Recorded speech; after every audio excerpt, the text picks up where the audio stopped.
Boa noite a todas, boa noite a todos. Eu sou o Amaro Fleck, professor do Departamento de Filosofia da Universidade Federal de Minas Gerais, e essa é a 8ª aula do curso Tópicos em Filosofia Política, o que é liberalismo. A aula de hoje se intitula O Liberalismo Radical de John Dewey. A nossa aula hoje está dividida em 4 blocos. O primeiro bloco vai fazer um rápido comentário. Eu vou fazer um rápido comentário sobre o liberalismo americano e a sua relação com o New Deal de Franklin Roosevelt.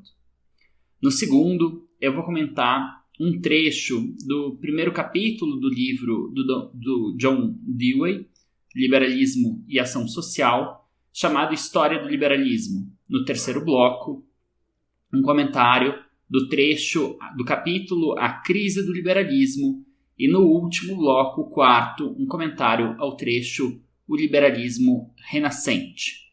Lembro a todos que essa aula vem acompanhada de um arquivo em PDF que contém todos os esquemas, as citações e algumas imagens, e que esse arquivo em PDF se encontra na descrição desse episódio.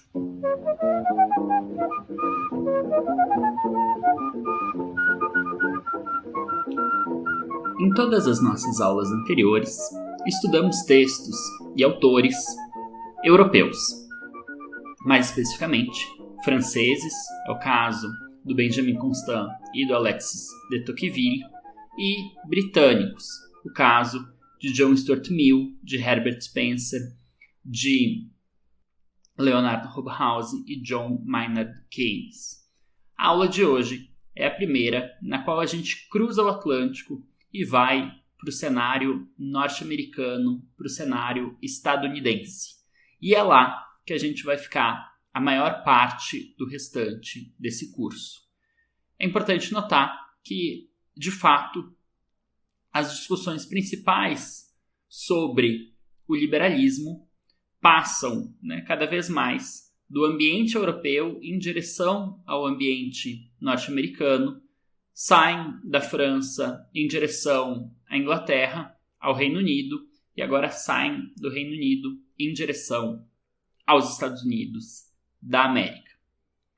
Justamente por isso, cabe aqui fazer um rápido cronograma para a gente entender o debate de fundo que vai servir tanto para a aula de hoje, para a análise da obra do John Dewey e das posições do John Dewey no debate político norte-americano, quanto também para a próxima aula, que vai ser dedicada à obra do Walter Lippmann, um jornalista, obra essa intitulada A Boa Sociedade. Então aqui a gente está falando do contexto da Grande Depressão, da grande crise que se segue à quebra da Bolsa de Nova York em 1929 e a resposta a essa crise que é oferecida por um político democrata chamado Franklin Delano Roosevelt, que se chama New Deal, ou, como a gente poderia traduzir, um novo pacto social, um novo acordo social. Isso tudo, as datas aqui principais para a gente, vai ser justamente entre 1928 e 1945. O que acontece nos Estados Unidos de forma muito esquemática e simplificada durante essa década e meia? Em primeiro lugar, em 1928, um político republicano chamado Herbert Hoover vence as eleições norte-americanas, derrotando o democrata Al Smith por 21 a 15 milhões de votos. Em 1929, no ano seguinte, acontece o crash da Bolsa de Nova York em 29 de outubro, naquilo que é conhecido como uma quinta-feira negra, ou Black Thursday, e com isso se marca oficialmente o início da Grande Depressão. Em 1932, o democrata Franklin Delano Roosevelt vence as eleições norte-americanas, derrotando o então presidente Herbert Hoover por 22 a 15 milhões de votos. E no ano seguinte, ele já institui as políticas desse novo pacto social, desse novo acordo que vai ser mundialmente conhecido como New Deal, que é baseado em 5 grandes pilares, a saber, investimento massivo em obras públicas, destruição de estoques agrícolas excedentes, controle de preços e de produção, diminuição da jornada de trabalho e instituição de um salário mínimo, de um seguro-desemprego e de um sistema de aposentadoria. Em 1936, o democrata Franklin Delano Roosevelt se reelege, derrotando dessa vez o republicano Alf Landon por 27 a 16 milhões de votos. Em 1939, a Alemanha invade a Polônia, a França e o Reino Unido reagem a essa invasão, declarando guerra contra a Alemanha, e isso é considerado o início da Segunda Guerra Mundial. É preciso notar que os Estados Unidos, se desde o começo se posicionaram razoavelmente a favor do lado francês e inglês, ele só entrou formalmente na Segunda Guerra Mundial em dezembro de 1941, assim como a União Soviética só entra no ano de 1941, um pouco antes, em junho, quando ela é invadida pelos alemães. Então, notem que 2 dos principais protagonistas da vitória dos aliados contra o eixo entraram apenas tardiamente na Segunda Guerra Mundial. Em 1940, antes dos Estados Unidos entrarem na Segunda Guerra Mundial, o democrata Franklin Roosevelt novamente se reelege, derrotando o republicano Wendell Willkie por 27 a 22 milhões de votos. Notem, os Estados Unidos permitiam uma única reeleição, quer dizer, não havia uma regra propriamente instituída para isso, mas havia um certo costume consolidado, e o Franklin Roosevelt testou os limites da democracia norte-americana, estressou os limites da democracia americana, buscando reeleições sucessivas, e não parou por aí. Em 1944, ele se reelegeu pela 4ª vez, derrotando dessa vez o republicano Thomas E. Dewey por 25 a 22 milhões de votos. Em 1945, acontece o colapso do eixo Alemanha, Itália e Japão e a vitória dos aliados, União Soviética, Estados Unidos e Reino Unido, e com isso termina a Segunda Guerra Mundial. O Roosevelt morre logo a seguir, salvo engano, em 46, e com isso termina aí um longuíssimo mandato no qual ele consegue se reeleger 4 vezes. O Dewey foi, durante esse tempo todo, um militante muito ativo, um militante político muito ativo. Ele participou de 2 organizações que tiveram alguma importância no debate político norte-americano, a saber, a Liga para a Ação Política Independente, que eu vou me referir futuramente como LIPA, e o Lobby do Povo, o PL, People's Lobby. A LIPA foi fundada em 1929 e era, de acordo com Bourdieu, o núcleo educacional e diretivo de um novo partido radical. Ainda de acordo com ele, a LIPA não era um partido político, mas uma organização que buscava unir grupos dissidentes em uma frente unida para a formação de um terceiro partido. Fecha a citação.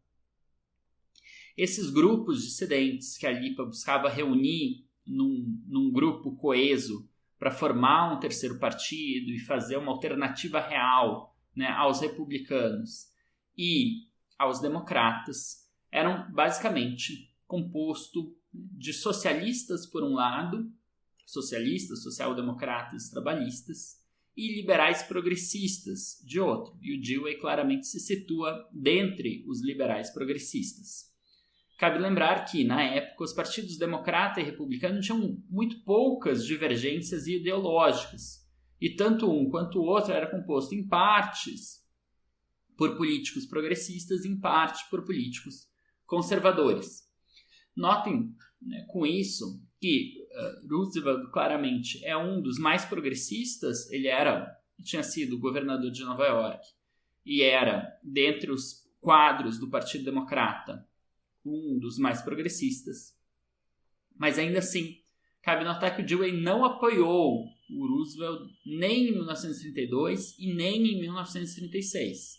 Nas duas ocasiões, o Dewey declarou voto no candidato socialista Norman Thomas, que conseguiu pouco mais de 2% dos votos em 1932 e 0,4% dos votos em 1936. Por quê? Porque essa era a posição da Lipa. A Lipa não queria entrar na polarização entre republicanos e democratas. A Lipa pretendia justamente criar um terceiro partido e, nos dois casos, como ela ainda não tinha conseguido criar uma força política alternativa, ela acabou apoiando o candidato do Partido Socialista, que era o Norman Thomas. Porém, a Lipa fracassou e se desfez em 1936, tendo fracassado, não tendo sido bem sucedida em seu objetivo de criar uma força política alternativa que representasse uma verdadeira mudança e tornada refém pelo sucesso, ou tornada refém do sucesso de Roosevelt, que conseguiu atrair para si todo o voto progressista e boa parte do voto, inclusive dos socialistas e dos trabalhistas. E isso fica muito claro vendo a própria diminuição da força desse candidato socialista chamado Norman Thomas. Ainda assim, cabe notar que Dewey foi, nas palavras de Festenstein, um crítico proeminente do New Deal de Roosevelt a partir da esquerda. Dewey acreditava que Roosevelt estava combatendo sintomas e não as causas dos problemas sociais, e que o New Deal seria uma tentativa de salvar o capitalismo, ao passo que, nas palavras do próprio Dewey, apenas um novo sistema que destrua o sistema de lucro pode banir a pobreza e trazer ao povo americano a libertação econômica que a ciência moderna e a tecnologia podem oferecer a ele.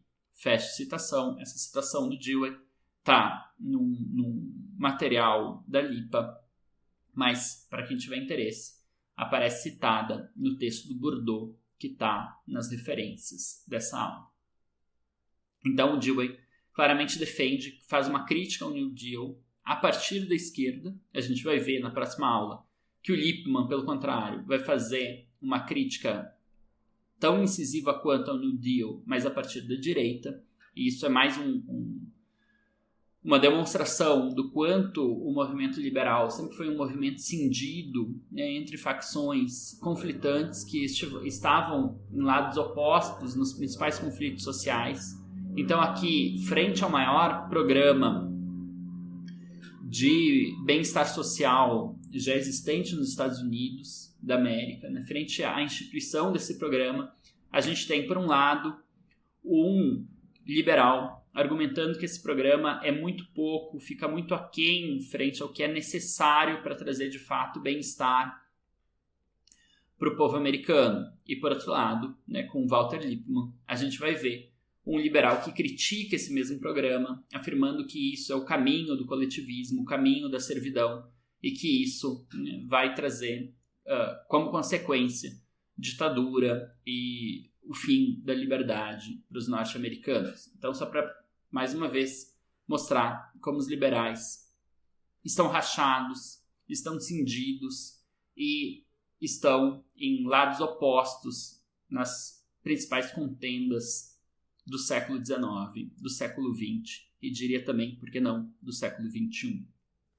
Em nossa próxima aula, veremos um liberal, Walter Lippmann, que é um crítico ferrenho do New Deal de Roosevelt e por ver neste novo acordo social o caminho para a instituição do coletivismo e, portanto, da servidão. Para Lippmann, o New Deal busca dirigir e planejar a economia, e isto é algo que nunca pode ser bem sucedido e que sempre conduz à ditadura. Em nosso curso, tenho proposto que o pensamento liberal é plural e diverso e que, por isso, em todos os conflitos sociais importantes dos últimos 2 séculos, há liberais dos 2 lados da contenda. Neste caso, é interessante notar que a crítica de John Dewey ao New Deal é totalmente oposta à de Lippmann. Para Dewey, o problema do plano de Roosevelt é não planejar e dirigir a economia o suficiente. É a sua tentativa de salvar a propriedade capitalista dos meios de produção, em vez de, por meios experimentais, pensar um novo sistema econômico capaz de trazer a todo o povo as benesses criadas pela ciência moderna e pela tecnologia. Em 1932, a LIPA, a Liga por uma Ação Política Independente, formulou uma plataforma para a candidatura de Norman Thomas que era muito mais ousada do que foi o New Deal. Propunha investimento público, taxação confiscatória de fortunas e de rendas imensas, a proteção ao trabalhador, a instituição de um regime de aposentadoria, a abolição do trabalho infantil, a jornada de trabalho de 6 horas diárias e a propriedade pública das riquezas naturais e das indústrias essenciais. Notem que em 1932, portanto, a LIPA tinha uma proposta que era semelhante ao New Deal, mas bastante mais ousada, e que a vitória do Roosevelt faz com que ele justamente se aproprie, de certa forma, da plataforma da LIPA, mas tente instituí-la de uma forma bem mais moderada do que o originalmente proposto.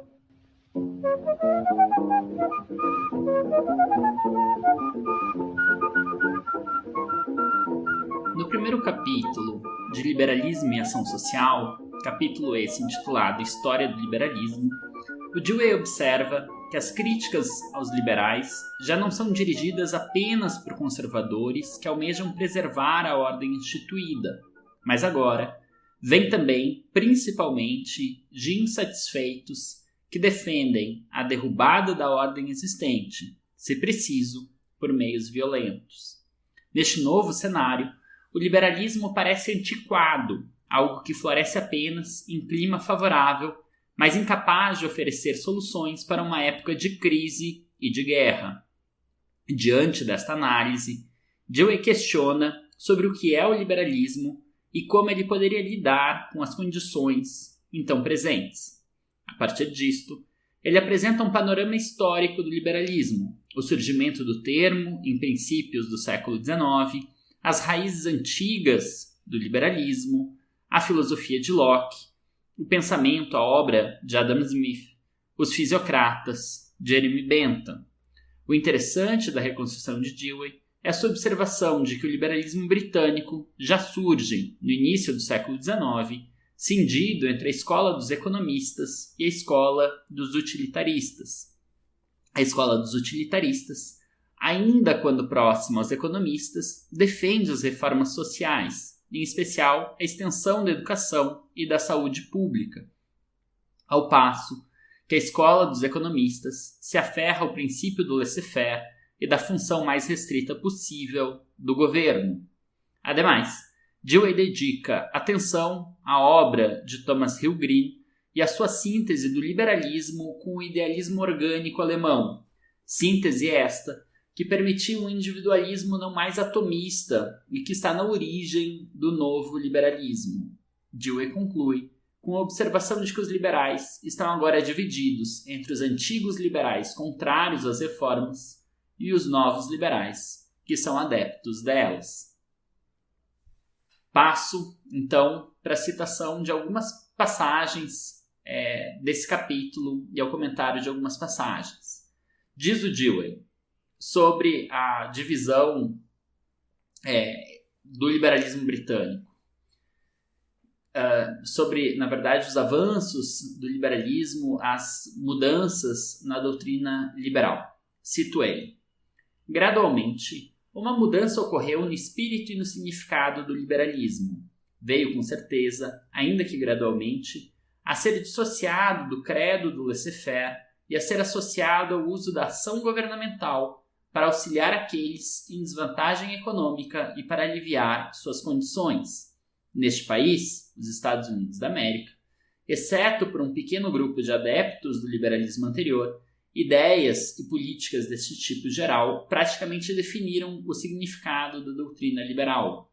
O liberalismo americano conforme ilustrado no progressismo político do início do século atual, tem tão pouco em comum com o liberalismo britânico da primeira parte do século passado que se coloca em oposição a ele. Fecha citação. O que o Dewey observa é que o liberalismo americano é, então, em sua imensa maior parte, uma força progressista muito parecida com a do novo liberalismo britânico que surge no final do século XIX e que se dissemina no começo do século XX.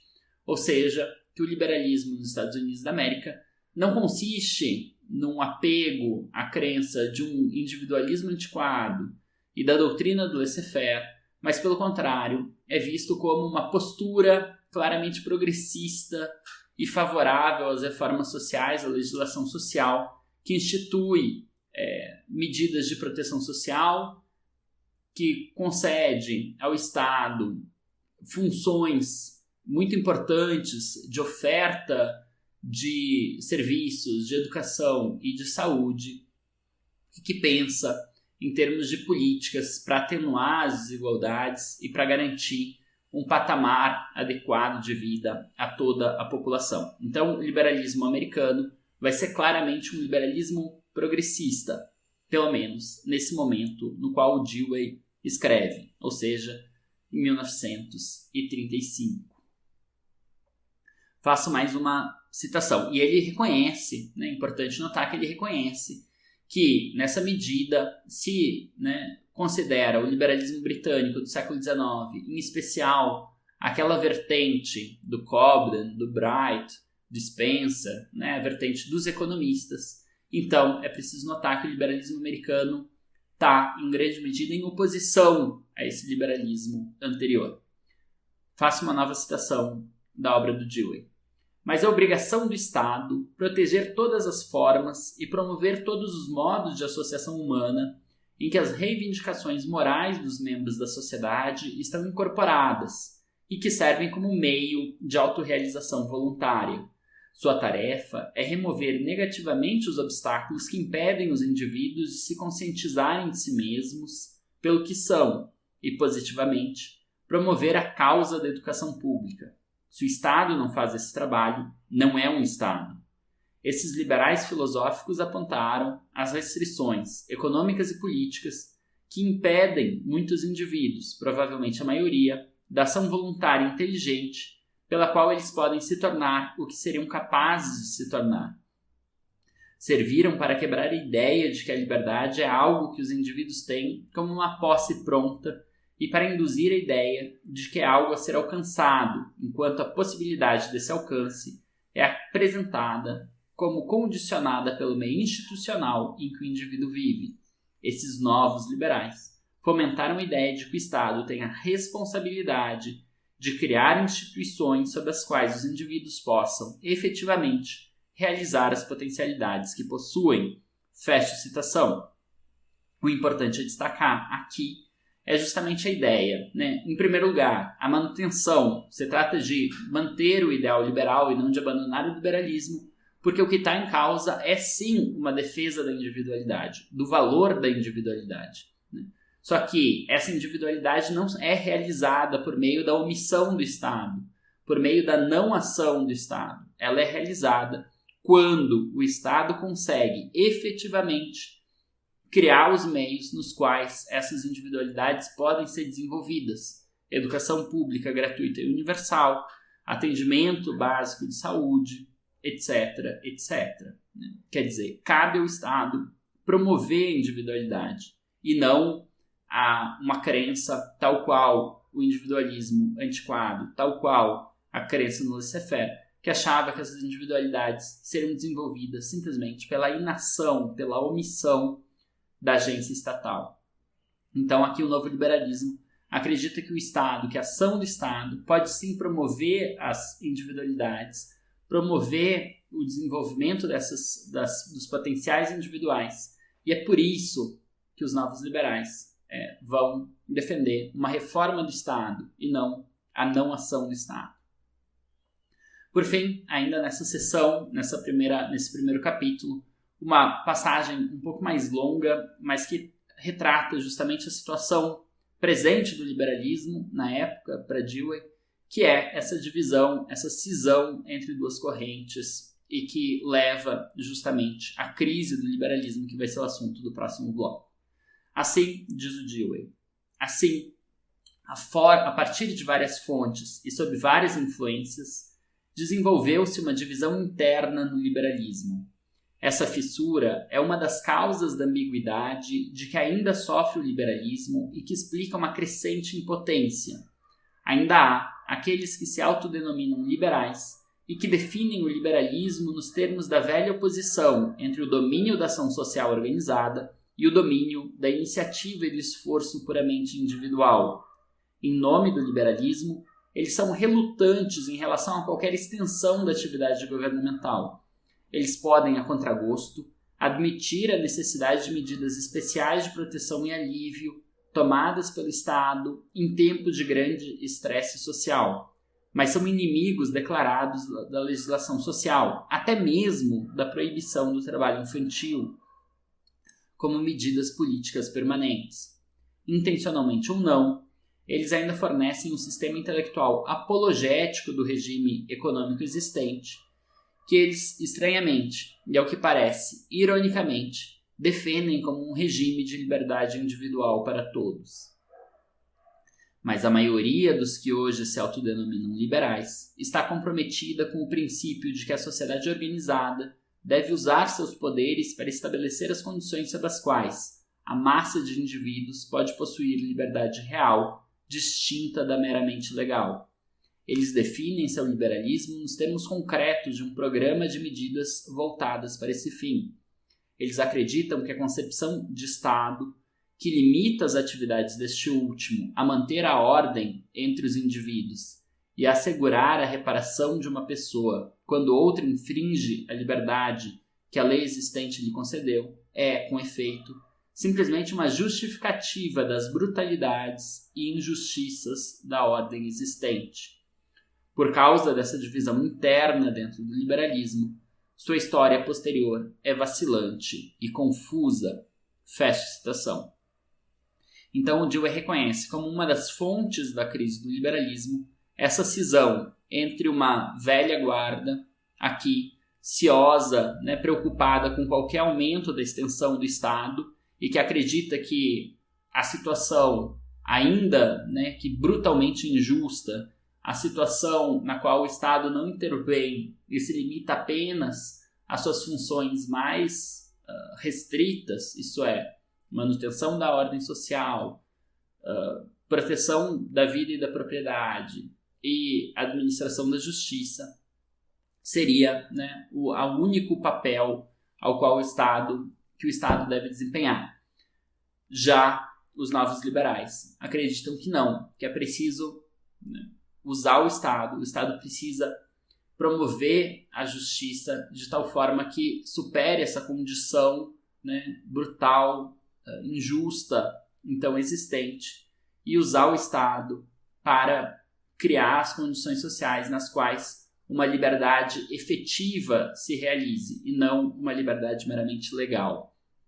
Isso vai levar à crise do liberalismo, que vai ser o assunto discutido no próximo capítulo da obra do Dewey e no próximo bloco da nossa aula.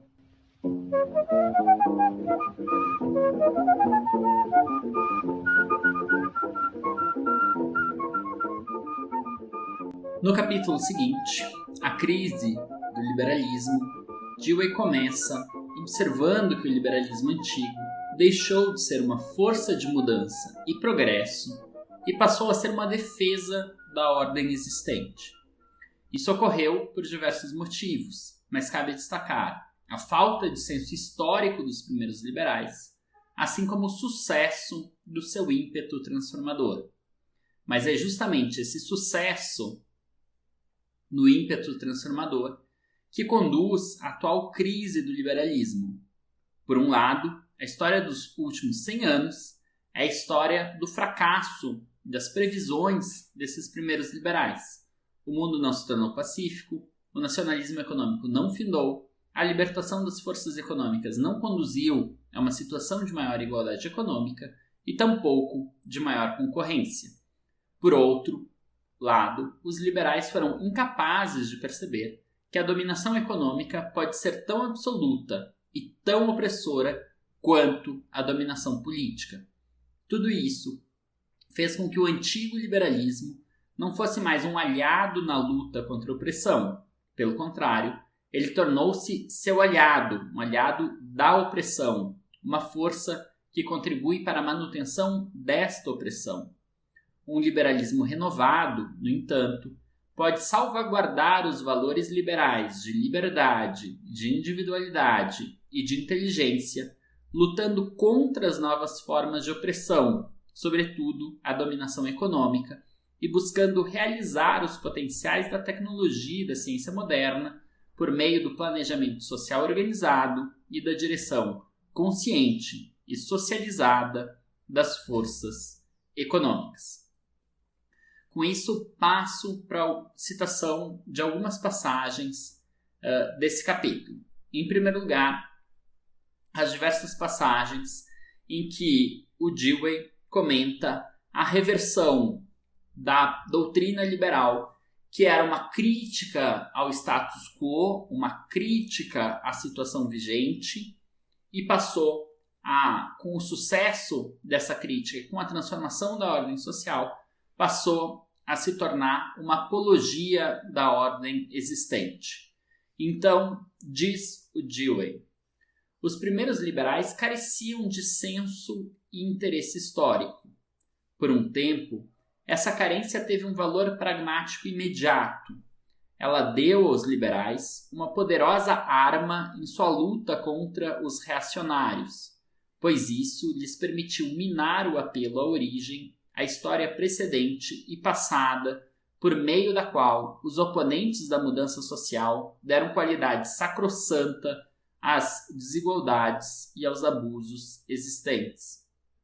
Mas a negligência com a história cobrou sua vingança. Isso cegou os olhos dos liberais para o fato de suas próprias interpretações especiais de liberdade, individualidade e inteligência eram elas mesmas historicamente condicionadas e relevantes para seu próprio tempo. Fecha citação. Isso é, o que o Dewey argumenta é que essa falta de sensibilidade histórica foi uma causa de sucesso lá atrás. Por quê? Porque diminuiu o apelo à tradição e ao costume existente no lado conservador. Agora, isso é apenas uma causa de fraqueza para o liberalismo. Por quê? Porque não percebe, não permite aos liberais perceber que o que lá atrás era uma virtude, agora se tornou um vício. Não faz os liberais perceberem que a concepção de liberdade, de inteligência e de individualidade a qual eles se aferraram era condicionada historicamente, que a condição histórica mudou e que hoje defender esses valores significa defender não a mesma doutrina, não o mesmo conjunto de medidas políticas e sociais que foram defendidas um século atrás, mas um novo conjunto de medidas. Passo para uma segunda citação. Quando suas ideias e planos foram projetados, eles eram um ataque aos interesses investidos nas instituições estabelecidas e que tinham a sanção do costume. As novas forças que os liberais buscavam libertar eram incipientes. O status quo foi organizado contra sua libertação. Em meados do século XIX, o cenário contemporâneo tinha sido radicalmente alterado.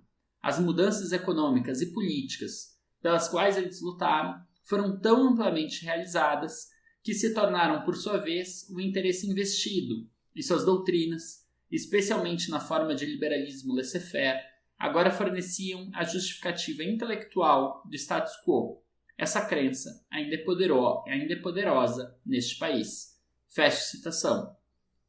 Portanto, o liberalismo ficou refém do seu próprio sucesso. O liberalismo que lutava por liberdade econômica no século XIX obteve sucesso, se revogou as limitações ao mercado, se revogou as limitações à produção econômica, de forma que aquela luta por liberdade econômica foi bem sucedida e tirou os obstáculos para o desenvolvimento.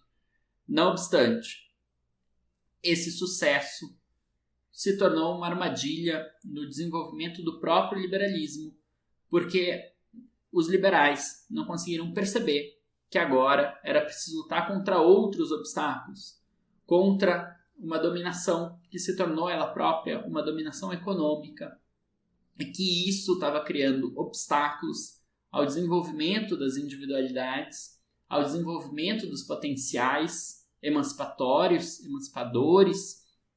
existentes na ciência moderna e na tecnologia moderna, e que, né, os liberais agora tinham se tornado, por causa de um apego, por terem se aferrado às medidas que eles defendiam no século XIX, tinham se tornado, quem permaneceu preso ao liberalismo antiquado, se tornou agora um aliado da opressão e não mais, como eram os liberais anteriores, um inimigo dela. Então, passo para uma terceira citação, ainda quanto a esse tópico da reversão da crítica, né, do liberalismo enquanto uma doutrina de crítica da situação existente do status quo em um apologeta do status quo. Diz o Dewey: se os primeiros liberais tivessem apresentado sua interpretação especial da liberdade como algo sujeito à relatividade histórica, não a teriam congelado em uma doutrina a ser aplicada em todos os momentos, sob todas as circunstâncias sociais. Especificamente, eles teriam reconhecido que a liberdade efetiva é uma função das condições sociais existentes em qualquer momento. Se tivessem feito isso, teriam sabido que, à medida que as relações econômicas se tornam forças de controle dominantes no estabelecimento do padrão das relações humanas, a necessidade de liberdade para os indivíduos que a proclamam exigirá o controle social das forças econômicas no interesse da grande massa dos indivíduos. Porque os liberais falharam em fazer a distinção entre a liberdade puramente formal ou legal e a liberdade efetiva de pensamento e ação, a história dos últimos 100 anos é a história do não cumprimento de suas previsões. Foi profetizado que um regime de liberdade econômica traria independência entre as nações e, consequentemente, paz. O cenário real foi marcado por guerras de alcance e destrutividade crescentes. Até Karl Marx compartilhava da ideia de que as novas forças econômicas destruiriam o nacionalismo econômico e inaugurariam uma era de internacionalismo. A exibição do nacionalismo exacerbado, que agora caracteriza o mundo, é um comentário suficiente. A luta por matérias-primas e mercados em países atrasados, combinada com o controle financeiro externo de seu desenvolvimento industrial doméstico, tem sido acompanhada por todos os tipos de dispositivos para impedir o acesso de outras nações avançadas ao mercado nacional. Fecha citação. Dewey observa, portanto, que, né, o próprio fato dos liberais se aferrarem a medidas que eram as adequadas no século XIX faz com que os liberais tenham errado as suas previsões, né? De forma que o livre comércio não conduziu a uma paz internacional, como os liberais do século XIX achavam, não acabou com o protecionismo econômico, como os liberais do século XIX achavam, e, pelo contrário, as guerras e o protecionismo se recrudesceram justamente por consequência de disputas por mercados, em parte pela própria remoção dos obstáculos protecionistas anteriores.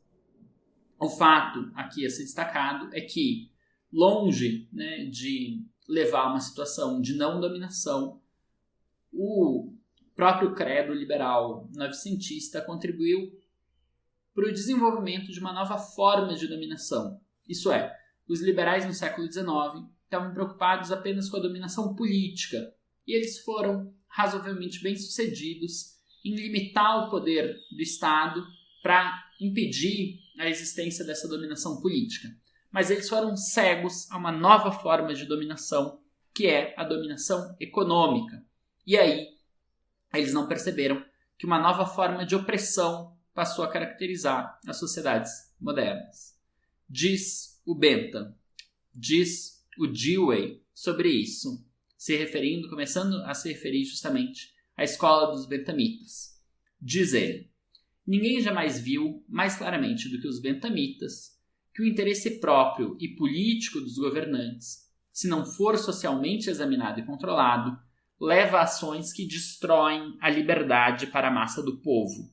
Sua percepção desse fato foi o principal fundamento de sua defesa do governo representativo, pois viram nessa medida um meio pelo qual o interesse próprio dos governantes seria forçado à conformidade com os interesses de seus súditos.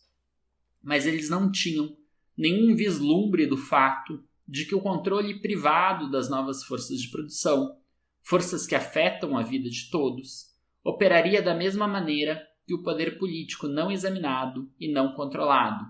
Eles viram a necessidade de novas instituições jurídicas e de diferentes condições políticas como um meio para a liberdade política, mas eles falharam em perceber que o controle social das forças econômicas é igualmente necessário se algo próximo da igualdade econômica e da liberdade deve ser realizado. Fecha a citação. Isso é, os bentamitas não perceberam e os liberais não perceberam que, para a liberdade se realizar, seria necessário um controle das forças econômicas para impedir a opressão econômica por parte de interesses privados que se tornaram grandes demais, que se tornaram poderosos demais. Então, diz logo mais o Dewey, cito ele novamente. Quando se tornou evidente que a disparidade, não a igualdade, era a consequência real do liberalismo laissez-faire, os defensores deste último desenvolveram um sistema duplo de justificação apologética. Por um lado, eles retornaram às desigualdades naturais dos indivíduos em sua constituição psicológica e moral, afirmando que a desigualdade de fortuna e status econômico é a consequência natural e justificável do jogo livre dessas diferenças inerentes. Herbert Spencer até mesmo erigiu essa ideia em um princípio de justiça cósmica, baseado na ideia da relação proporcional existente entre causa e efeito.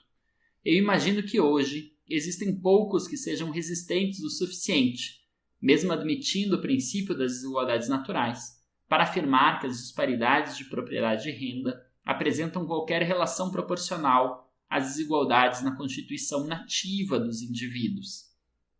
A outra linha de defesa é a glorificação incessante das virtudes de iniciativa, independência, escolha e responsabilidade, virtudes que se centram e procedem dos indivíduos como tais. O argumento atual contra a esmola pública, sob o fundamento de que empobrece e desmoraliza quem a recebe, soa irônico quando dito por quem deixaria intactas as condições que ocasionam a necessidade de recorrer ao método de sustento de milhões às custas do Estado. Fecha a citação.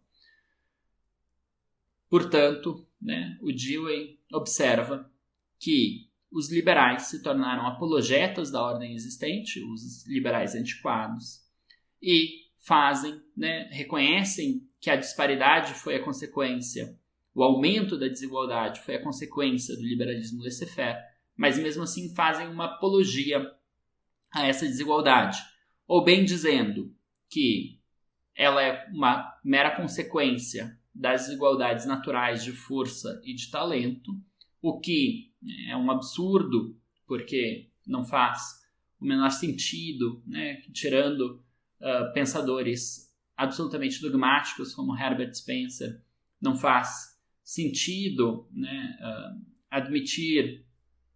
afirmar que as disparidades de propriedade de renda representam qualquer relação proporcional às desigualdades nativas dos indivíduos, como falou o Dewey.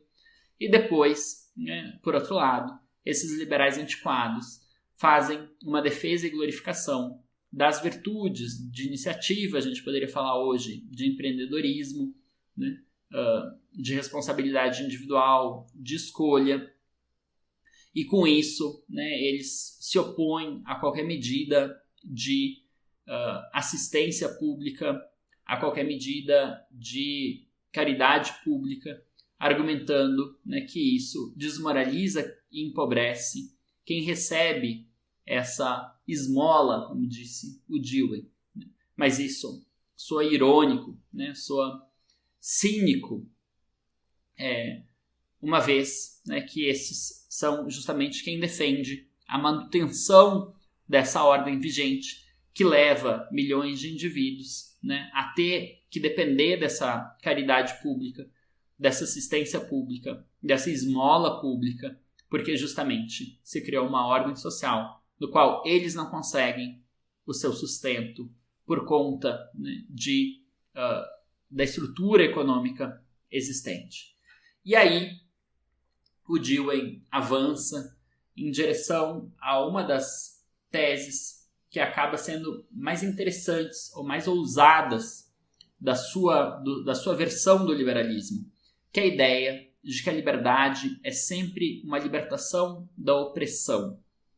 Então, faço uma citação um pouco longa, mas peço especial atenção aqui, porque eu acho essa uma das passagens mais interessantes e estimulantes dessa obra inteira, Liberalismo e Ação Social, desse escrito de 1935, do John Dewey. Diz ele: se empregarmos a concepção da relatividade histórica, nada é mais claro do que a concepção de liberdade é sempre relativa a forças que, em determinado momento e lugar, são cada vez mais consideradas opressoras. Liberdade, no concreto, significa liberação do impacto de forças opressivas específicas, emancipação de algo que antes era considerado parte normal da vida humana, mas agora é experimentado como escravidão. Durante o final do século XVII e o início do século XVIII, liberdade significou a libertação do governo dinástico despótico. Um século depois, liberdade significou a libertação dos industriais, dos costumes legais herdados que dificultavam o surgimento das novas forças de produção. Hoje, liberdade significa a libertação da insegurança material e das coerções e repressões que impedem multidões de participar dos vastos recursos culturais que estão à mão. O impacto direto da liberdade sempre tem a ver com alguma classe ou grupo que está sofrendo de forma específica com alguma forma de constrangimento exercido pela distribuição de poderes que existe na sociedade contemporânea. Se uma sociedade sem classes viesse a existir, o conceito formal de liberdade perderia seu significado, porque o fato que ele representa teria se tornado parte integrante das relações estabelecidas dos seres humanos uns com os outros. Fecha citação.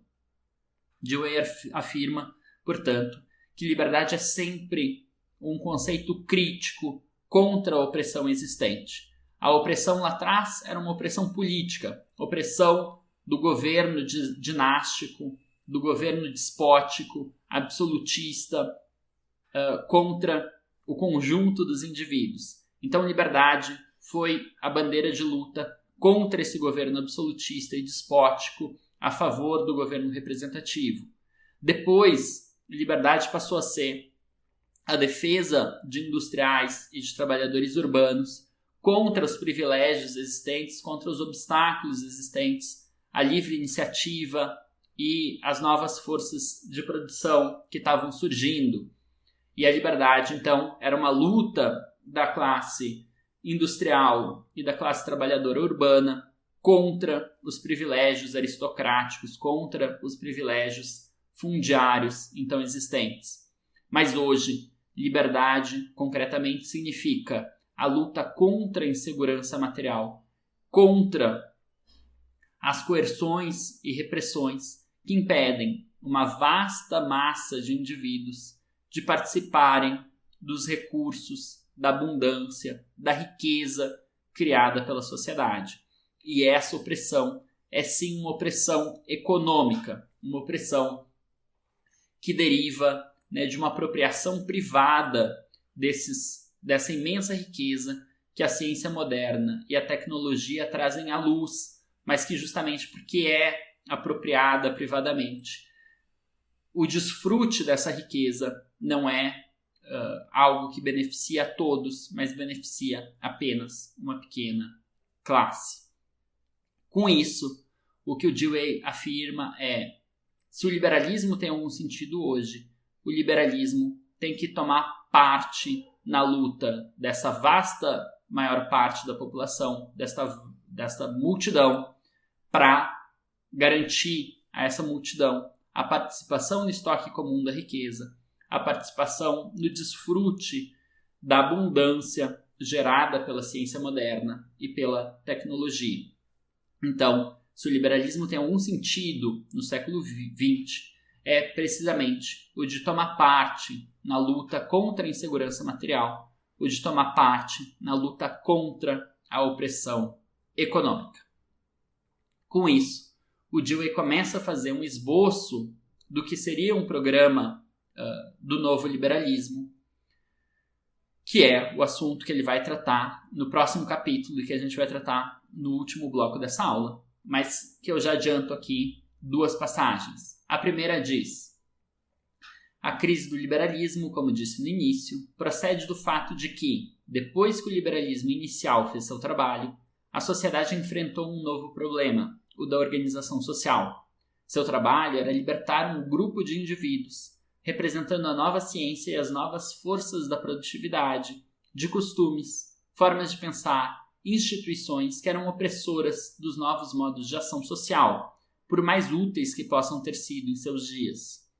O surgimento das políticas nacionais que pretendem representar a ordem, a disciplina e a autoridade espiritual, que irão neutralizar a desintegração social, é um trágico comentário sobre o despreparo do liberalismo mais antigo para lidar com um novo problema que seu próprio sucesso precipitou.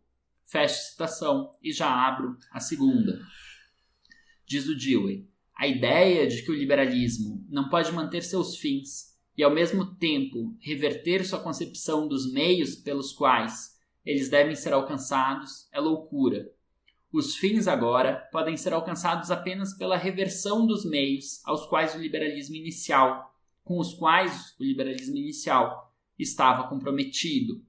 O planejamento social organizado, posto em prática para a criação de uma ordem na qual a indústria e as finanças são socialmente dirigidas em nome de instituições que fornecem a base material para a libertação cultural e o crescimento dos indivíduos, é agora o único método de ação social pelo qual o liberalismo pode realizar seus objetivos professados. Fecha citação. Portanto, o Dewey reconhece em 3 valores as ideias norteadoras do liberalismo: o valor da liberdade, o valor da individualidade e o valor da inteligência. No século XIX, boa parte dos liberais acreditava que liberdade, individualidade e inteligência seria alcançado por meio da remoção de obstáculos que eram criados pelo governo e que impediam o surgimento e a disseminação das novas forças produtivas. Os liberais, de então, foram bem-sucedidos e essas novas forças de produção foram libertadas desses obstáculos e puderam se desenvolver.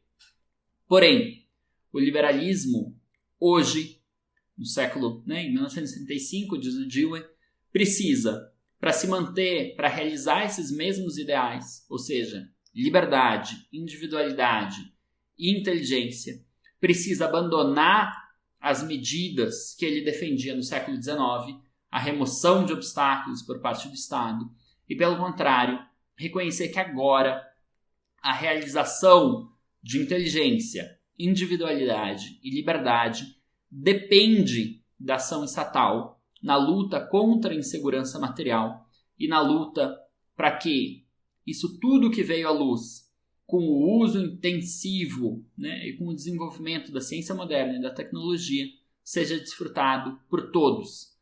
Isso depende de uma reforma profunda, de uma reforma radical na ordem existente, e isso não vai ser obtido por meio da inação do Estado. Muito pelo contrário, é preciso agora que um Estado radicalmente democratizado seja capaz de dirigir a indústria, de planejar a produção e a distribuição de forma que essa imensa abundância que a ciência moderna e a tecnologia são capazes de criar seja desfrutado por todas e por todos os indivíduos.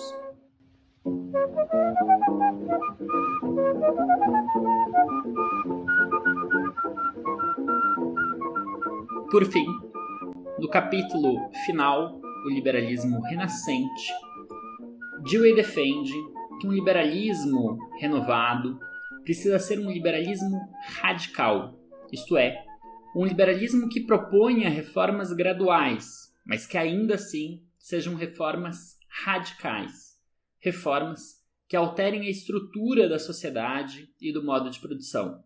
Trata-se de nada menos do que de socialização dos meios de produção, uma necessidade, de acordo com Dewey, da época que finalmente pode, graças ao desenvolvimento da ciência moderna e da tecnologia, findar com a escassez e com a insegurança que a acompanha. Dewey observa que por radicalismo não se deve compreender o uso de meios violentos para a promoção da mudança social. Ele defende que a inteligência é o meio de se contrapor à força e à violência empregada para a manutenção do status quo. A inteligência é o método da democracia, trazer os conflitos para discussão aberta e pública. Passo com isso a algumas passagens desse capítulo, ou comentário de algumas passagens desse capítulo. Em primeiro lugar, sobre o uso da inteligência e o uso da violência como métodos de mudança social. Notem o seguinte, o Dewey, em termos de objetivos, ele está ao lado dos socialistas. Ele está propondo como objetivo último, como proposta de transformação social, o mesmo que os socialistas mais tradicionais. Isto é, a socialização dos meios de produção. Ele está acreditando que cabe, a coletividade ter a propriedade dos meios de produção e que esse é o meio de fazer com que todos possam se beneficiar do uso, da aplicação da ciência moderna e da tecnologia e, com isso, dar cabo à escassez e à insegurança que acompanha essa escassez. No entanto, ele vai criticar muito os socialistas por uma parcela muito significativa dos socialistas acreditarem que isso poderia ser obtido por meio da revolução e por meio do uso da violência. O que o Dewey vai falar não é possível obter isso por meio da revolução, é preciso de reformas radicais, mas ainda assim reformas graduais, paulatinas, que vão implementar e instituir essa mudança aos poucos. E ele vai criticar parte dos socialistas por defenderem o uso da violência. Dewey vai argumentar que a violência não vai levar a lugar nenhum, que a mudança só vai ter sucesso se for obtida por meios pacíficos, por meio do uso da inteligência social. Então, diz o Dewey, nada mais cego do que a suposição de que vivemos em uma sociedade e em um mundo tão estáticos que ou nada de novo vai acontecer ou que só vai acontecer por causa do uso da violência. A mudança social está aqui, como um fato de formas multifacetadas e marcadas em intensidade. Mudanças revolucionárias estão em andamento em todas as fases da vida. As transformações na família, na igreja, na escola, na ciência e na arte, nas relações econômicas e políticas, estão ocorrendo tão rapidamente que a imaginação fica perplexa na tentativa de dominá-las. O fluxo não precisa ser criado, mas tem que ser dirigido. O liberalismo está comprometido com um fim ao mesmo tempo duradouro e flexível, a libertação dos indivíduos, para que a realização de suas capacidades seja a lei de suas vidas. Ele está, o liberalismo, comprometido com o uso da inteligência liberada como método de direcionar a mudança. Fecha citação. Portanto, o Dewey aqui argumenta que é uma ilusão pensar que a mudança não vai acontecer. Ela já está acontecendo, ela já está presente, ela é incessante, ela é imparável. No entanto, essa mudança não tem que ser dirigida, diz ele, tem que ser direcionada para a libertação dos indivíduos, para a realização dos seus potenciais, das suas capacidades. Deixada a esmo, deixada por si só, essas mudanças não podem não levar a lugar nenhum. Então é preciso direcionar essas mudanças. E essas mudanças têm que ser direcionadas de forma inteligente. É esse o programa de um liberalismo renovado. Então diz ele, a ideia vitoriana de que a mudança é parte de uma evolução que necessariamente leva por estágios sucessivos a algum evento divino, pré-ordenado, distante, é uma racionalização no sentido psicanalítico, diz ele um pouco antes. Assim como é uma racionalização, a concepção de uma transformação repentina, completa, quase catastrófica, a ser realizada pela vitória do proletariado sobre a classe agora dominante. É uma racionalização semelhante. Fecha a citação. O que ele está argumentando é que essas duas crenças são fantasias enganadoras, fantasias que ludibriam os agentes, tanto a primeira aqui, que ele chama de uma ilusão vitoriana, ideia vitoriana, é a presente no liberalismo antigo, no liberalismo antiquado, de acordo com a qual não é preciso direção nenhuma, basta deixar as mudanças acontecerem por si mesmas, que isso vai levar naturalmente a algo quase divino, né, a um mundo melhor. É isso, né, que aqueles liberais crentes num desenvolvimento espontâneo das forças produtivas acreditam, né, que não precisa de direção nenhuma, que as mudanças por si só vão levar a uma situação cada vez melhor. Mas é uma racionalização igual à dos marxistas, à dos socialistas, que acreditam que uma revolução seria capaz de instituir, né, uma mudança repentina, quase catastrófica, seria capaz de instituir uma nova forma de sociedade completamente boa. O que o Dewey acredita é, essas duas são fantasias que gratificam os agentes com crenças, mas que nenhum dos dois casos corresponde a um projeto crível. O projeto crível é o projeto de um liberalismo renovado que vai tentar direcionar as mudanças para fazer com que essas mudanças contribuam para o desenvolvimento humano, da individualidade, da liberdade, dos potenciais dos indivíduos. Então, argumenta ele, novamente, sobre o mesmo assunto. Diz Dewey, o argumento retirado da história passada de que a mudança radical deve ser efetuada por meio da luta de classes, culminando em guerra aberta, não consegue discriminar entre as duas forças, uma ativa, a outra resistente e desviada, que produziram o cenário social em que vivemos. A força ativa é, como eu disse, o método científico e a aplicação tecnológica. A força oposta é a das instituições mais antigas e os hábitos que cresceram ao seu redor. Fecha citação. Dewey está, portanto, argumentando para os socialistas, para os seus aliados socialistas, que é preciso distinguir, por um lado, as forças, os obstáculos à libertação, que consistem, né, nas instituições e nos hábitos arraigados na sociedade, vinculados à escassez, como a gente vai ver mais à frente, e, por outro lado, na força ativa que contribui para a libertação, que é o método científico e sua aplicação tecnológica. Isso, né, esse método científico e aplicação tecnológica podem ser aliados na luta pela libertação e não necessariamente aliados da manutenção do status quo.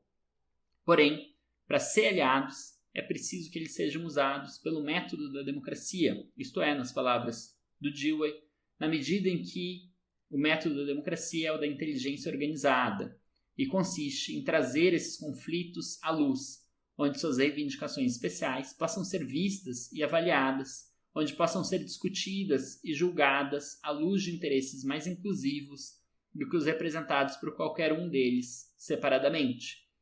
E aí, logo a seguir, ele diz, apesar da existência de conflitos de classe, que às vezes equivalem a uma guerra civil velada, qualquer um, habituado ao uso do método da ciência, verá com considerável desconfiança a real animação de seres humanos em entidades fixas chamadas de classes, sem sobreposição de interesses e tão internamente unificados e externamente separados que se tornam os protagonistas da história, ela mesma hipotética.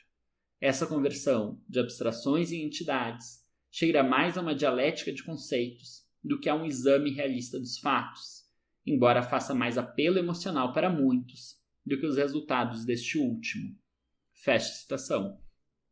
O foco aqui é claramente os marxistas, são claramente os marxistas, e o que o Dewey está argumentando é que há uma crença obstinada aqui no conceito de classe, sem perceber que a divisão de classes que existe, o conflito de classes que existe, ele não nega em nenhum momento a divisão em classes e o conflito das classes, mas ele argumenta que essa divisão é mais fluida e que os interesses de classe são há mais tensões internas a cada classe do que o marxismo em geral supõe. E aí ele vai fazer novamente uma menção explícita a Marx e ao Manifesto Comunista. Diz ele: o Manifesto Comunista apresentava duas alternativas, ou a mudança revolucionária e a transferência do poder para o proletariado, ou a ruína comum das partes em conflito. Hoje, a guerra civil que seria adequada para efetuar a transferência de poder e uma reconstituição da sociedade em geral, como entendida pelos comunistas oficiais, parece apresentar apenas uma consequência possível, a ruína de todas as partes e a destruição da vida civilizada. Esse fato, por si só, é suficiente para nos levar a considerar as potencialidades do método de inteligência. O argumento para colocar a dependência principal da violência como método de efetuar mudanças radicais é, além disso, geralmente apresentado de uma forma que se prova demais para o seu próprio caso. Disse que a classe econômica dominante tem em suas mãos todos os órgãos do poder, diretamente o exército, a milícia e a polícia, indiretamente, tribunais, escolas, imprensa e rádio. Mas se alguém admite que seja válido, a conclusão a ser tirada é certamente a tolice de recorrer a um uso da força contra a força que está tão arraigada. Fecha a citação. Esse argumento do Dewey é muito interessante. O que ele argumenta é: se os marxistas, se os comunistas, se os socialistas dizem que o Estado e que as forças opressoras têm tanta força assim, porque controlam a escola, porque controlam o rádio, porque controlam os mecanismos, né, de fomentar, de promoção de opiniões e de teorias, e ao mesmo tempo controlam todos os órgãos de poder e de repressão, o exército, a milícia e a polícia, assim como os tribunais.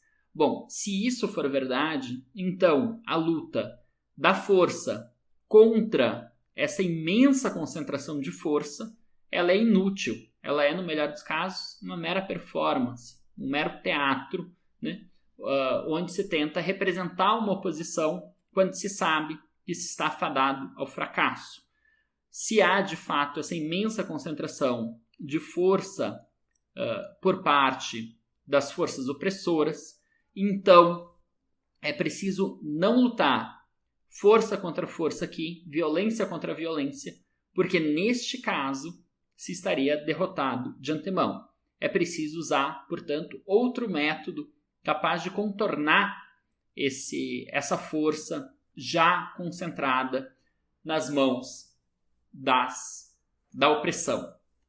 E aí o Dewey vai falar: é inteligência o método que a gente precisa, ao qual a gente precisa utilizar.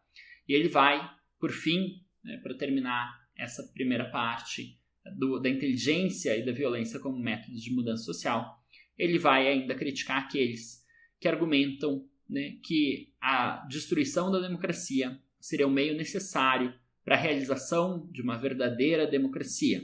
Diz o Dewey contra aí uma parcela de sectários no interior do movimento comunista. Não conheço maior falácia do que a afirmação daqueles que defendem o dogma da necessidade da força bruta, de que esse uso será um método de chamar à existência a democracia genuína, da qual eles professam ser puristas. Requer uma fé invulgarmente crédula na dialética hegeliana dos opostos pensar que, de repente, o uso da força por uma classe será transmutado em uma sociedade democrática sem classes. professar a democracia como um ideal último e a supressão da democracia como um meio para o ideal pode ser possível em um país que nunca conheceu uma democracia rudimentar, mas quando professada em um país que tem algo de genuíno espírito democrático em suas tradições, significa o desejo de posse e retenção do poder por uma classe, seja essa classe chamada de fascista ou de proletária. O que o Dewey faz com tudo isso é, no final das contas, deixar claro que ele comunga de um certo ideal, que é a socialização das forças de produção, mas que ele discorda radicalmente dos meios defendidos por uma parcela desses que defendem a socialização dos meios de produção, notadamente o meio revolucionário e violento. O Dewey vai defender meios pacíficos e reformistas, ainda que radicais. Fica claro também aqui uma certa oposição já do Dewey em relação o pouco que se conhecia então da União Soviética. Ele não vai ter, de modo algum, simpatias maiores por isso, né? Mas passo imediatamente ao ponto seguinte do argumento do Dewey, que diz respeito à escassez e à abundância. Nesse caso, o que o Dewey está observando é que a história da humanidade até então foi uma história da escassez, da insegurança material. Porém, agora há uma possibilidade nova. Há pela primeira vez na história a possibilidade de se superar a escassez e tudo que está associado a ela. Por quê? Porque ciência e tecnologia se desenvolveram a tal ponto que tornaram possível uma era de abundância generalizada. Diz John Dewey: a civilização existiu durante a maior parte da história humana em um estado de escassez na base material para uma vida humana. Nossas formas de pensar, planejar e trabalhar estão em sintonia com esse fato. Graças à ciência e à tecnologia, vivemos agora em uma era de muito potencial. O efeito imediato do surgimento da nova possibilidade foi simplesmente estimular, a um ponto de incrível exagero, a busca pelos recursos materiais, chamados de riqueza, abertos aos homens no novo panorama. É uma característica de todo desenvolvimento, fisiológico e mental, que quando uma nova força e um novo elemento aparece, ele é primeiro levado ao extremo. Os hábitos de desejo e esforço que foram criados na era de escassez não se subordinam prontamente e tomam o lugar da rotina normal que se torna apropriada para eles quando as máquinas e o poder impessoal têm a capacidade de libertar o homem da escravidão dos esforços que antes eram necessários para garantir sua base física. As mentes dos homens ainda estão pateticamente presas a velhos hábitos e assombradas por velhas memórias. Fecha a citação.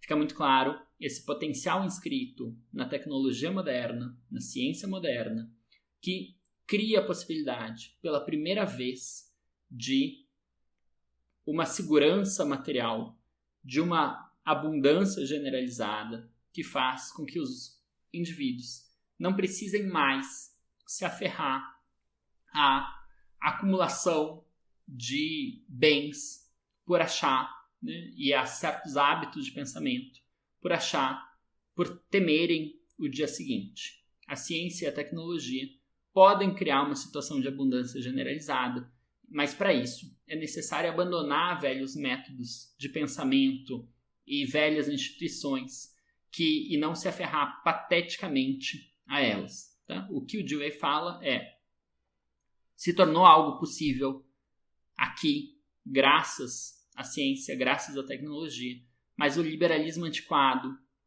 é hoje, né, uma das instituições e uma das tradições que impedem essa possibilidade de se realizar.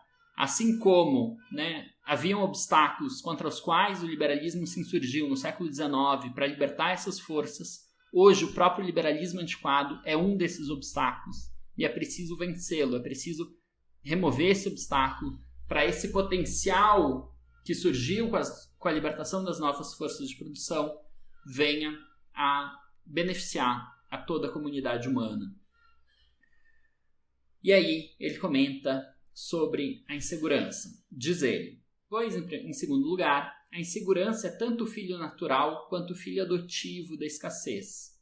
O liberalismo inicial enfatizou a importância da insegurança como motivo econômico fundamental necessário, sustentando que sem esse estímulo os homens não trabalham, não poupam nem acumulam.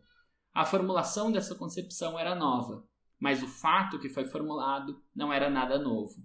Estava profundamente enraizado nos hábitos que se formaram na longa luta contra a escassez material. O sistema que atende pelo nome de capitalismo é uma manifestação sistemática de desejos e propósitos construídos em uma era de carência cada vez mais ameaçadora e agora transportados para uma época de abundância potencial cada vez maior. As condições que geram insegurança, para muitos, não surgem mais da natureza. Eles são encontrados em instituições e arranjos que estão sob controle humano deliberado. Certamente, essa mudança marca uma das maiores revoluções que ocorreram em toda a história da humanidade. Por causa disso, a insegurança agora não é um motivo para trabalhar e se sacrificar, mas para se desesperar. Não é uma instigação para aplicar energia, mas para uma impotência que só pela caridade pode ser convertida de morte em resistência. Mas os hábitos mentais e de ação que modificaram as instituições para tornar a abundância potencial uma realidade ainda são tão rudimentares que a maioria de nós discute rótulos como individualismo, socialismo e comunismo, em vez de sequer perceber a possibilidade, muito menos a necessidade, de perceber o que pode e deve ser. Fecha a citação. O Dewey, portanto, acaba argumentando que muitas vezes se fica preso, em defesas de rótulos, ou de ideologias, de doutrinas, sem se apegar mais a um pragmatismo, para usar o termo que ele mesmo defende, formula como uma filosofia geral, um pragmatismo que parta da discussão das condições concretas, das possibilidades concretas hoje existentes e busque realizar essas potencialidades, realizar o que há de melhor dadas essas condições existentes. E, portanto, o que ele está argumentando é: hoje tem algo novo que se tornou possível e é preciso, hoje isso faz com que a insegurança já não seja mais um meio para obter riqueza, para fazer os homens trabalharem, mas hoje seja simplesmente algo, um resquício de uma velha sociedade, um fardo que não precisa mais ser carregado e do qual a gente pode se livrar desse fardo da insegurança material. E é justamente isso o que deve ser o objetivo de um liberalismo radical. E aí, para terminar a aula de hoje, eu analiso aqui os trechos que o Dewey explica o que é um liberalismo radical. Primeira passagem, e peço especial atenção para essa passagem. Diz o autor: em suma, o liberalismo deve agora se tornar radical, ou seja, por percepção radical da necessidade de mudanças profundas na configuração das instituições e na atividade correspondente para fazer as mudanças acontecerem. Pois o abismo entre o que a situação real torna possível e o próprio Estado é tão grande que não pode ser transposto por políticas graduais específicas empreendidas para isso. O processo de produção das mudanças será, em qualquer caso, gradual, mas as reformas que tratam ora desse abuso e ora daquele, sem ter um objetivo social baseado em um plano inclusivo, difere integramente do esforço de reformar, em seu sentido literal, o esquema institucional das coisas. Os liberais, de mais de um século atrás, foram denunciados em sua época como radicais subversivos. E somente quando a nova ordem econômica foi estabelecida, eles se tornaram apologistas do status quo ou então se contentaram com a colcha de retalhos sociais. Se radicalismo foi definido como percepção da necessidade de mudança radical, então, hoje, Qualquer liberalismo que não seja radicalismo é irrelevante e está condenado. Mas o radicalismo também significa, na mente de muitos, tanto apoiadores quanto oponentes, a dependência do uso da violência como principal método de efetuar mudanças drásticas. Aqui o liberal se separa, pois ele está comprometido com a organização da ação inteligente como método principal. Fecha citação. O que o Dewey sugere aqui seria aquilo que uma filósofa contemporânea, bastante marcada pela obra do John Dewey, que chama Nancy Fraser, chama de reformas não reformistas. Ele está defendendo uma agenda de reformas que são graduais, que são implementadas aos poucos, mas que não consiste em simplesmente tentar corrigir danos pontuais desse sistema social, e sim que pretende, sendo reformas pontuais específicas no curto prazo, apontarem para transformações profundas e estruturais a longo prazo, para a transformação do modo de produção a longo prazo. Então são reformas, mas não são propriamente reformistas, são reformas radicais, porque pretendem alterar profundamente a estrutura social, a estrutura do modo de produção. E o Dewey argumenta, essas reformas precisam ser radicais. Não se trata aqui de um apego ao radicalismo. Não, essas reformas precisam ser radicais. Por quê? Porque há um abismo a ser transposto. Qual que é esse abismo a ser transposto? É o abismo que separa o que o mundo atual é, um mundo de fome, um mundo de miséria, um mundo de privação, do que o mundo poderia ser dada as condições já existentes de produção, de tecnologia, de ciência, que é um mundo de abundância, um mundo de liberdade, um mundo de segurança material. Para passar desse ponto inicial de fome, miséria, pobreza, de carência material para o mundo da abundância, é preciso essas reformas, precisam transpor esse abismo, mas as reformas só vão ser capazes de transpor esse abismo se forem reformas radicais. E é por isso que o Dewey advoga por um liberalismo que seja radical, que seja subversivo, tal como foi o primeiro liberalismo, mas contra o liberalismo antiquado dos que se aferram dogmaticamente às receitas dos velhos liberais. Ele fala, os objetivos dos velhos liberais hoje só podem ser alcançados por meio de novas receitas, de novos mecanismos. Agora, isso significa a direção da economia com o objetivo justamente da libertação e desenvolvimento pleno dos indivíduos. Assim, diz o Dewey, no geral, a política recente do liberalismo tem sido de promover a legislação social, isto é, medidas que agregam o desempenho dos serviços sociais às funções mais antigas do governo. O valor dessa adição não deve ser desprezado. Ele marca um afastamento do liberalismo laissez-faire e tem uma importância considerável na educação da mente pública para a compreensão das possibilidades do controle social organizado. Ajudou a desenvolver algumas das técnicas que, de qualquer modo, serão necessárias em uma economia socializada. Mas a causa do liberalismo se perderá por um período considerável se ele não estiver preparado para ir além e socializar as forças de produção agora existentes, de modo que a liberdade dos indivíduos seja sustentada pela própria estrutura de organização econômica. Fecha citação.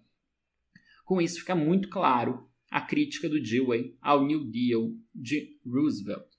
O que ele está argumentando é, isso não é ruim, essa legislação social em si muito boa, mas o liberalismo tem que ser capaz de ir além dessas reformas pontuais, dessa legislação social e, de fato, instituir a socialização das forças de produção de modo que a liberdade dos indivíduos seja realizada, que os indivíduos, de fato, se livrem da escassez e da insegurança.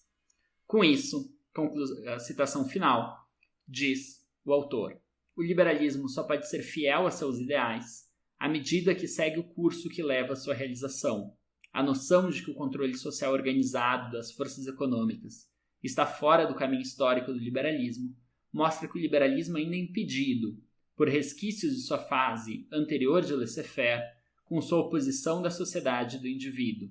O que agora amortece o ardor liberal e paralisa seus esforços é a concepção de que a liberdade e o desenvolvimento da individualidade como fins excluem o uso do esforço social organizado como meio. O liberalismo anterior considerava a ação econômica separada e competitiva dos indivíduos como meio para o bem-estar social como fim. Devemos inverter a perspectiva e ver que a economia socializada é o meio para o desenvolvimento individual livre como fim.